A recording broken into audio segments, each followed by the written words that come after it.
Redovni policajci kažnjavaće nenošenje maske na licu mesta, a komunalni milicajci i komunalni inspektori imaće uz to i ovlašćenja sanitarnih inspektora, što znači da će moći da sankcionišu svako nepridržavanje mera od nepoštovanja fizičke distance preko nenošenja zaštitne opreme do nedostatka dezinfekcionih sredstava u kafićima, restoranima, klubovima.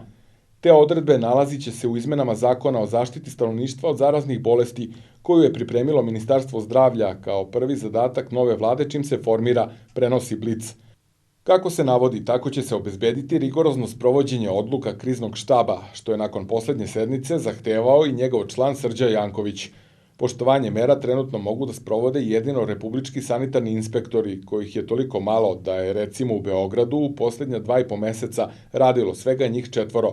Kada se izmene zakona usvoje, mandatnu kaznu od 5.000 dinara za nenošenje maske moći će da izriču i redovni policajci, i to na licu mesta. Izmenama Zakona o zaštiti stanovništva od zaraznih bolesti i još šira ovlašćenja dobiće komunalni policajci i komunalni inspektori, koji će imati ista ovlašćenja kao republički sanitarni inspektori.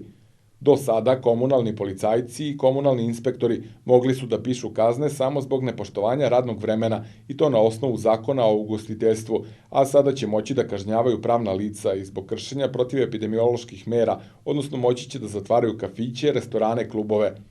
Osim 4 sanitarna inspektora u Beogradu, kontrolu poštovanja protivepidemioloških mera u prestonici u prethodna 2,5 meseca vršilo je 18 turističkih, ekoloških i komunalnih inspektora koji ne mogu da izriču sankcije za nepridržavanje anti-covid mera, već mogu samo da kažnjavaju nepoštovanje radnog vremena, buku i slično, kao i 31 komunalni policajac.